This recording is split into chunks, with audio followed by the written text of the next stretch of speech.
नमस्ते, कैसे हैं आप सब लोग? ये करते ही आपके पार्टनर के अंदर आपको खो देने का डर आ जाएगा। उनको डर लगने लगेगा कि कहीं वो आपको खो ना दे और जब खो देने का एक डर आ जाता है ना, तो प्यार बढ़ जाता है। सामने वाले इंसान के अंदर आपको लेकर के कि मैं कहीं इस इंसान को खो ना दूँ, तो वो एक प्यार बढ़ने का एक तरीका भी होता है, ठीक है?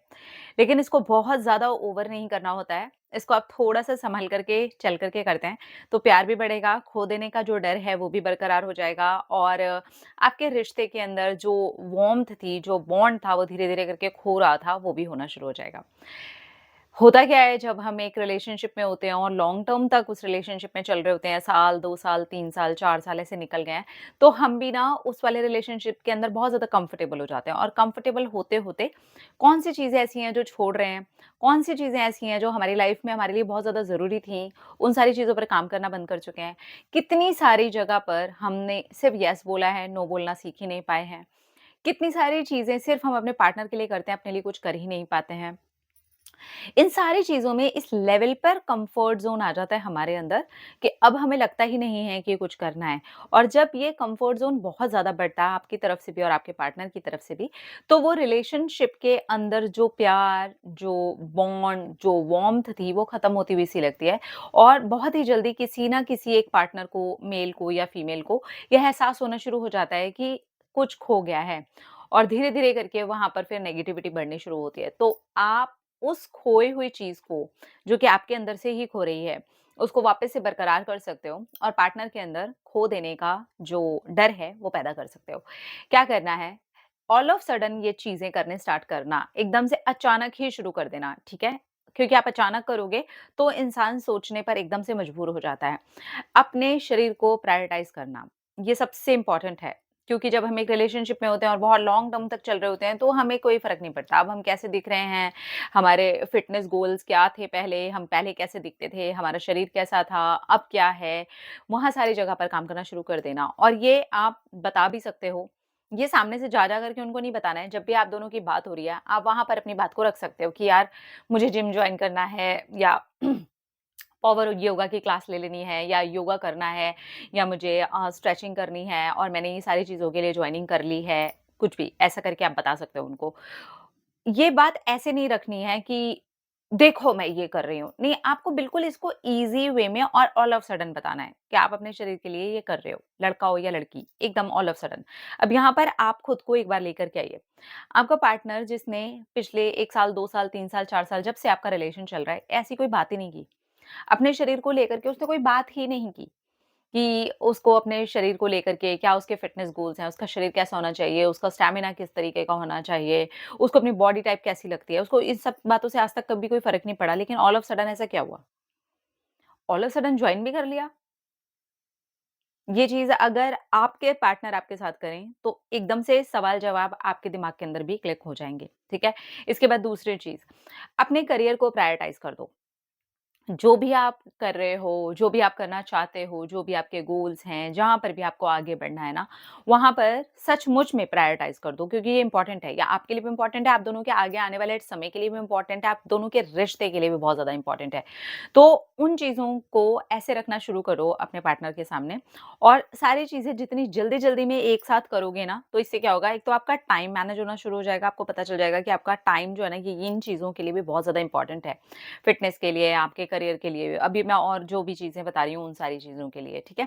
तो जब आप अपने पार्टनर के सामने ये वाली बात रख देते हो ना कि यार ये बहुत इम्पोर्टेंट है, फिलहाल मैं एग्ज़ाम की तैयारी कर रही हूँ या एग्ज़ाम की तैयारी कर रहा हूँ या फिर मेरे इंटरव्यूज़ हैं या जो भी है आपके करियर से रिलेटेड, मेरा प्राइम फ़ोकस अभी फिलहाल वही है, मैं आराम से बात करती हूँ। थोड़ी बात करी, करियर की बात करी एंड देन फिर आप आगे बढ़ गए। फिर से थोड़ी-सी बात करी, फिर थोड़ी करियर की बात कर ली, करियर से रिलेटेड कुछ पॉइंट्स डिस्कस कर लिए। मतलब अब क्या 2 चीज़ें ऐड हो गई आपकी बात में? आपके फिटनेस और आपके करियर के गोल्स, ठीक है? ये ऑल ऑफ सडन आपके साथ भी हो ना, तो आप भी एकदम से हैरान हो जाओगे अगर आपके पार्टनर आपके साथ अचानक करना स्टार्ट करें ये सारी चीज़ें तो, ठीक है? Prioritise your friends. अपने फ्रेंड्स को ऐसे प्रायोरिटाइज़ नहीं करना है कि आपके पार्टनर से वो बहुत ही ऊपर हो गए हैं, लेकिन अब तक जो चीज़ें छोड़ दी थी, उनके साथ थोड़ा घूमना-फिरना, कुछ खाने-पीने के लिए बाहर चले जाना या उनसे फ़ोन पर गप्पे मारना, या ऐसी चीज़ें जो छोड़ दी थी या कम हो गई थी, अब उनको हल्का-सा महत्व देना शुरू कर देना। ये चीज़ सामने वाले के अंदर आपको लेकर के एक डर पैदा कर देती है। एक तो मेरा पार्टनर फ़िटनेस की तरफ इतनी तेज़ी से आगे बढ़ रहा है, मेरा पार्टनर करियर की तरफ इतनी तेज़ी से आगे बढ़ रहा है, अब उसको फ्रेंड्स के लिए भी इस तरीके से करना है। ये सारे सवाल हमारे भी दिमाग में कौंधेंगे अगर अचानक से हमारा पार्टनर भी यही सब कुछ करेगा तो, ठीक है? फैमिली को प्रायोरिटाइज़ कर देना, जिस तरीके से अपने फ्रेंड्स को प्रायोरिटाइज़ करना है, वैसे ही अब अपनी फैमिली को भी। मम्मी-पापा के साथ अगर मेरा कुछ समय बीत रहा है, तो वो इतना इम्पोर्टेंट है जितना तुम्हारे से कॉल पे बात करना। तो मैं तुमसे बाद में बात करती हूँ या बाद में बात करता हूँ। इसका ये मतलब बिल्कुल नहीं है कि हम अपने पार्टनर को इग्नोर कर रहे हैं। इसका ये मतलब है कि अब हम कुछ बाउंड्रीज़ भी सेट कर रहे हैं और उसके अंदर एक नई चीज़ भी डाल रहे हैं और जिन एरिया पर अब तक हमने ध्यान देना बंद कर दिया है, उन चीज़ों के ऊपर भी काम कर रहे हैं, ठीक है? ये चीज़ बहुत पॉज़िटिवली हमारे पार्टनर के माइंड में जाती है। शुरू-शुरू में वो ज़रूर इस चीज़ को लेकर के बहुत क्वेश्चन उठा सकता है, डर सकता है, कन्फ्यूज़ हो सकता है क्योंकि उसको समझ नहीं आएगा क्योंकि ये सारी चीज़ें आप ऑल ऑफ सडन कर रहे हो। लेकिन ऑल ऑफ सडन करने से ये हो जाएगा कि उसके दिमाग में इन सारी चीज़ों को लेकर के सवाल आएँगे और वो डर दिखाएगा। वो ट्राई करेगा आपसे ज़्यादा बात करने की, वो ट्राई करेगा रिलेशनशिप टॉपिक पे भी बात हो, वो ट्राई करेगा कि सिर्फ़ फ़िटनेस की बात कर रहे हो, सिर्फ़ इन चीज़ों की बात कर रहे हो और अब इतनी क्या पड़ गई? अपने आप को हर जगह पर इस एरिया पर इतना चेंज करने की इतनी क्या पड़ गई? मतलब क्या रीज़न है? बहुत सारे सवाल उनके दिमाग में आने लगेंगे और ये डर बैठा देंगे, ठीक है? आप अपने लिए जितना ज़्यादा अब एक पॉज़िटिव इंसान बन के उनके सामने आते हो, आप उनके सामने अब शिकायतें नहीं करते हो, कंप्लेंट्स नहीं करते हो, रोते नहीं हो, अपने इमोशंस जा-जा करके उनसे डिस्कस नहीं करते हो। आपको उनकी कोई बात बुरी लग गई, आपको हर्ट हो गया, अब आप उनसे कुछ भी नहीं बोलते हो, आप बिल्कुल शांत हो जाते हो, फिर भी आप उनसे हँस करके ही बात करते हो। बिल्कुल नॉर्मल, उनको ये एहसास होने लगता है थोड़े टाइम के बाद में कि यार इस टाइम पर तो इस इतनी बात के बाद तो ये सामने वाला इंसान मुझसे लड़ जाता था, सामने वाली इंसान मुझसे लड़ जाती थी। मेरी पार्टनर का रिएक्शन कभी भी ऐसा नहीं होता था। ये जो सडन चेंज होगा आपके बिहेवियर के अंदर, ये भी आपके पार्टनर के अंदर 10 तरह के सवाल खड़े कर देगा, जिससे कि उस इंसान के अंदर डर पैदा हो जाएगा आपको खो देने का। और जब उनके अंदर आपको लेकर के डर पैदा हो जाएगा खो देने का, तो वो पूरा भरसक प्रयास करेंगे कि आपके साथ रिश्ता उनका अच्छा बना रहे। वो और नए ट्राई करेंगे और आपके रिश्ते के अंदर एक नया रंग घुलने लगेगा, एक नया एक रंग के साथ-साथ चार्ज्ड आप फ़ील करोगे। आपको लगेगा कि हाँ, अब मैं सारी चीज़ों के साथ-साथ अपने पार्टनर की भी वो चीज़ें अपनी तरफ अट्रैक्ट होते हुए पा पा रही हूँ, जो इतना ज़्यादा कम्फ़र्ट ज़ोन में जा कर के हम पाना भूल गए थे।